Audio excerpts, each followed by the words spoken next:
Hallo, hallo. Hier sind ordentliche Bluetooth-Röschen. Hier sind Handbewegungen.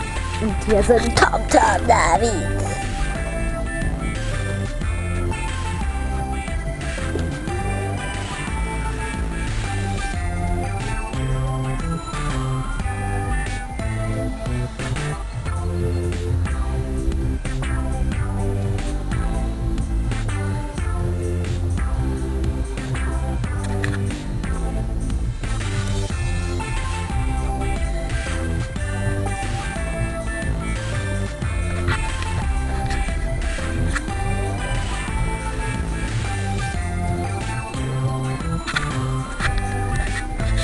So, stelle ich den noch aus.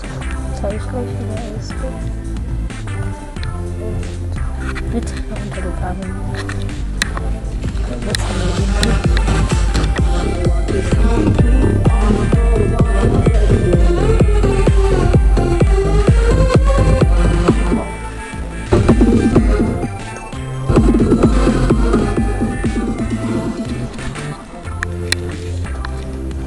Hier sind noch die Staubsauger und die Waschmaschine. Jetzt haben wir hier noch die Zahnbürsten, die wir sie erwarten.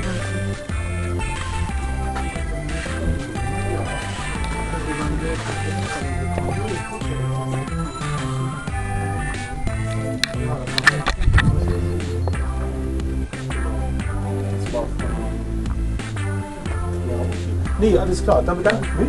Und ich wünsche dir noch eine Wochenende, ne? Ja.